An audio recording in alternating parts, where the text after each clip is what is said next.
So ఇప్పుడే మనకు మరో బ్రేకింగ్ న్యూస్ అయితే రావడం అయితే జరిగింది. ఏపీలో భారీగా పట్టుబడ్డ బంగారం, 6 కేజీల బంగారం స్వాధీనం, 10 మంది అరెస్ట్.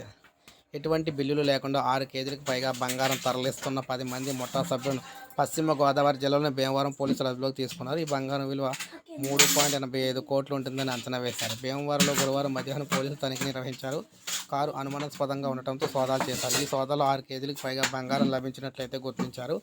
బిల్లులు చూపకపోవడంతో 10 మందిని అదుపులోకి తీసుకొని విచారించారు. అయితే ఈ బంగారం ఎక్కడి నుంచి తెస్తున్నారు, ఎవరికి ఇస్తున్నారనే విషయాలు మాత్రం బయటకైతే రాలేదన్నమాట. నిందితులు ఎలాంటి విషయాలు చెప్పలేదని పోలీసులు అయితే తెలిపారు. మరోవైపు పోలీసులు కేసు నమోదు చేసి దర్యాప్తు చేస్తున్నారు. సో ఈ విధంగా ఏపీలో ఒకేసారి భారీ మొత్తంలో బంగారం అయితే పట్టుబడింది. ఇప్పుడే మనకు అప్డేట్ వచ్చింది. ఒక లైక్ చేయండి, సబ్స్క్రైబ్ చేసుకోకపోతే మన ఛానల్ని సబ్స్క్రైబ్ చేసుకొని ఫాలో అవుతూ ఉండండి. అలాగే మీకు అతి ముఖ్యమైన అప్డేట్స్ అన్నీ కూడా మన ఛానల్ ద్వారా మిస్ అవ్వకుండా ప్రతిదీ కూడా మీకు అందిస్తూ ఉంటానన్నమాట.